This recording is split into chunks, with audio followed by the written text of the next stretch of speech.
What's up, y'all? It's me. Today I'm gonna drink some orange pineapple juice.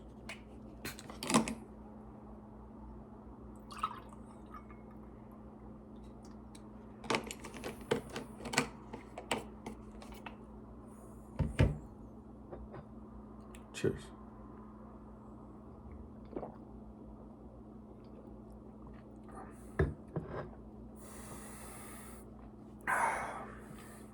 I gave myself about 30 days to not have to worry about haircuts, shaving, things like that while I was acclimating to my new sobriety.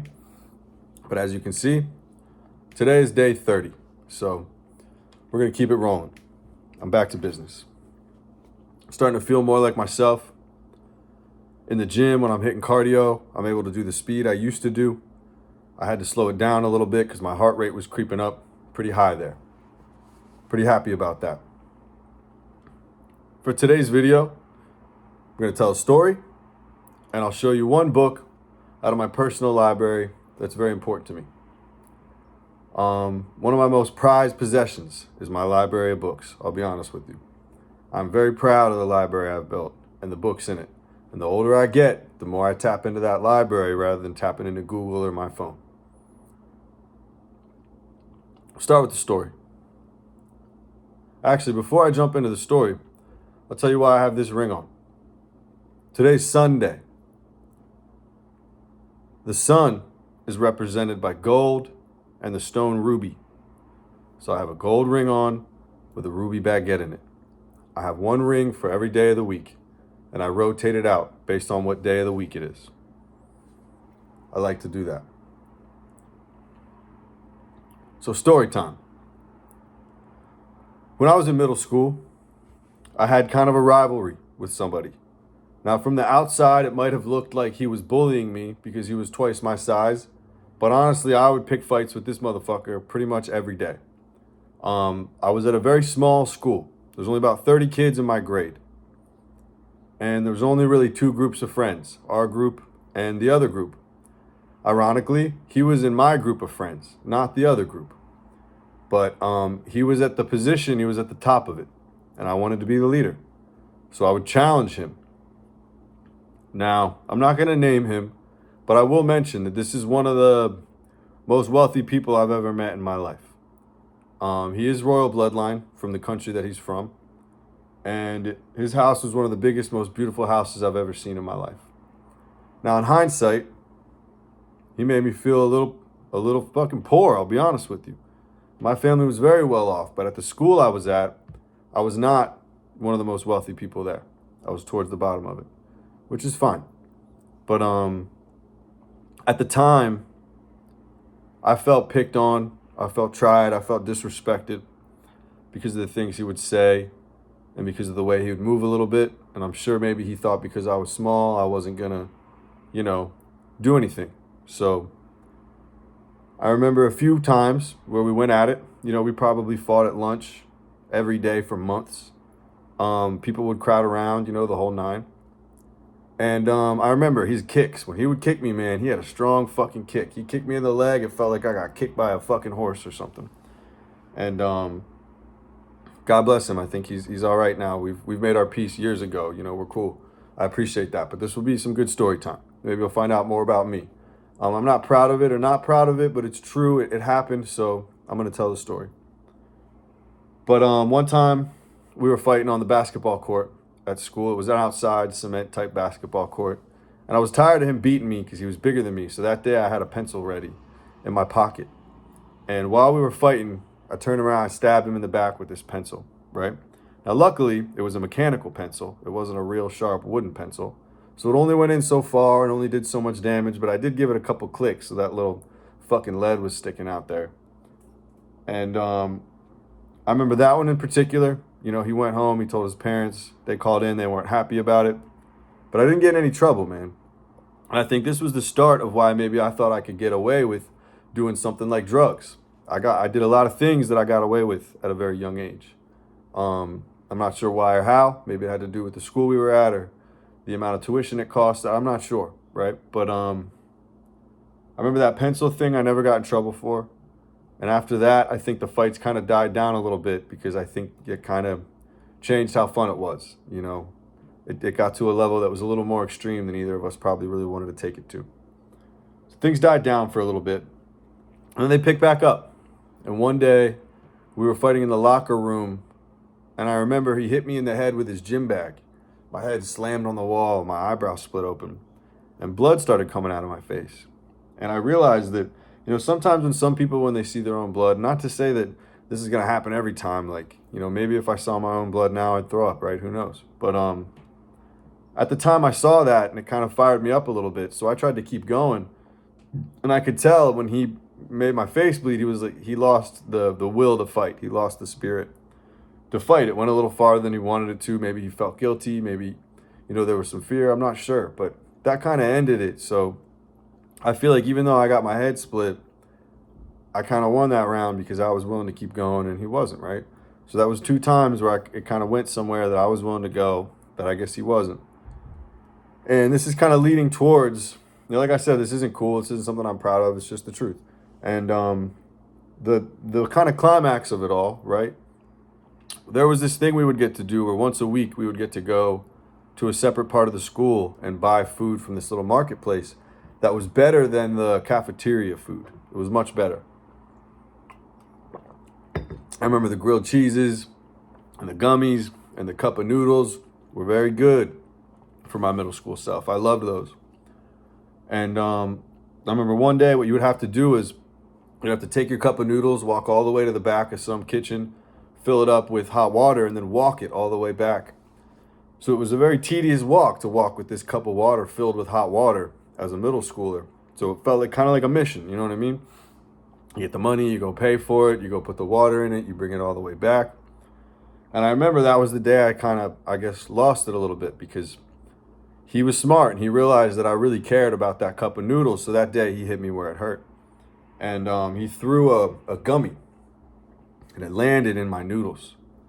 And I remember I got up and I thought about it for a second and I had just gotten back with it and set it down. So the water wasn't still boiling, but it was pretty fucking hot. And I walked up to him and I threw it all over his face and his neck. And I burnt his face and his neck and his kind of shoulder areas. I did get called to the office for that one. Luckily, no charges were pressed again. But I remember I was suspended for 1 day. I only missed 1 day of school over that. 2 days later, I was back in school. So even though I knew I had done wrong and I knew I had gotten in trouble, I kind of got away with it. You know what I mean? And after that, in hindsight, people left me alone, which, was nice. But ironically, that day, I think I made a couple of very good friends. And then I also got my first girlfriend, but that's a whole nother story. But yeah, a couple kids that witnessed that ended up becoming my best friends for the next year or two for whatever reason. But we'd skateboard together, which, by the way, when I lived there, this was overseas. This was in the UK, so that's a part of why I guess I could talk about it because it was another country. But and I'm sure there's not, I'm sure I'm fine at this point. That was 20 years ago. But I would skateboard every day on these cobblestones. I learned how to ollie, pop, shove it. All the first tricks I learned, big spin. I didn't learn how to kickflip there, but all those tricks I learned on this cobblestone chunk in front of the house that I lived at by myself. And I'll tell you, you'd have to time it in between the cracks because you don't want to pop it on one of those little cracks.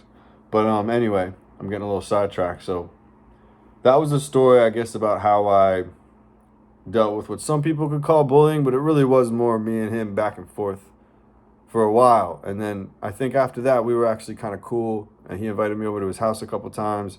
He had the Xbox 360, like before it came out. He had Oblivion on it, the Elder Scrolls. And I remember that shit just blew my mind. And I thought it was so cool that he would let me over to his house and, we would play those video games. So I think we ended up bonding a little bit.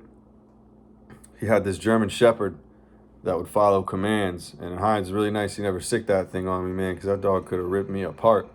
But it was a weird kind of like rivalry that turned into a friendship, I'll be honest. Sometimes with men, you'll notice that happens, or boys, or things like that. But that's a true story that happened. Maybe that tells you a little bit more about me, why I developed the way I did, and kind of what I do when things escalate. You know what I mean? But yeah. So that's the story. It's a true one. Maybe it was traumatic for me. That's why it's kind of bubbling up now that I'm off of drugs, right? I can think about it a little bit. I'm not sure. But true story. If he's out there, if he ever sees this, respect to you. I can tell you grew up into a motherfucking man. We talked a few years ago. I said, sorry about the shit. He said, sorry about the shit. And, we were men about it, which I appreciate. We probably had more in common than we realized, I think we lashed out a little bit because maybe we didn't get that hug at home, but who knows, right? Figure that out later. But that was a true story. That was kind of the middle school experience, right? And moving on. I want to show you one of my favorite books right now. It's a book that I really appreciate. I want to say that books like this you got to be careful with, because a lot of people will use somebody's name and lie or plagiarize or misrepresent what it is that they actually said or did. But I feel like based on my research, this is a book I can kind of trust. And this is a book that, this is a Dr. Sebi alkaline diet book. It's the beginner book. I figured why not start at the beginning, because I'm a beginner, right? And it tells you, what foods you can trust, what foods you can't. It gives you some ideas for inflammation reduction, detox. The theme is an alkaline, anti-inflammatory diet. There are a lot of smoothie recipes, because I noticed that a lot of the ingredients that are useful, or usable, I should say, are fruits or vegetables or nuts, some things like that. And you may or may not have seen me post my smoothies to my Instagram, and that's pretty much where I'm getting these from. My favorite one so far is a cherry smoothie. I'll share that one with you. But if you want to know anything else, you probably got to get the book. But it's called Dr. Sebi's Alkaline and Anti-Inflammatory Diet for Beginners, and it's written by Serena Brown, and it seems like she really represented his work well and is a real student of him. So I really appreciate that this is out there. But you may or may not know that he was murdered. I'll be honest with you. I don't care what anybody says. He was going to be able to live for 200 years with his knowledge of nutrition and different aspects, and certain people weren't going to let him do that. So I truly believe that he was murdered, no matter what the story is. And if anything, that makes his work that much more important to dig into, because he gave his life to it. He was willing to die to teach us how to be healthy and teach his people how to be healthy. So that's something to really be grateful for. But let me find this cherry recipe that's my favorite, and I'll give you this one. And then if you want to get the book on your own and read it, that's up to you. I should have marked the page before I started running this. But we learn as we go. You know what I mean? We learn as we go. I kind of have it memorized because I've made it a few times now. But I want to get it exactly right for y'all. So I'm going to actually find it. I definitely should have marked the page. But I'll find it. You bear with me for a moment. Sip of juice.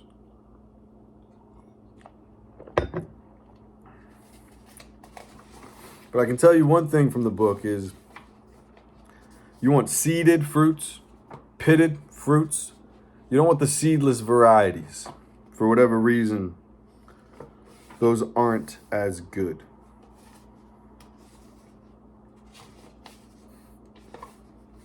I know that the milk you want to use is a coconut milk. Here it is. All right, so the cherry smoothie. It's called a super alkaline cherry smoothie. The ingredients are 1 1/2 cup of coconut milk, 1 cup of seeded fresh cherries, 1 cup of kale leaves, 1 kiwi, and 2 teaspoons of walnuts. Now the instructions given are, in a high-powered blender, combine all of the ingredients. Blend until completely smooth. So it seems pretty straightforward, but maybe you wouldn't have did it that way, right?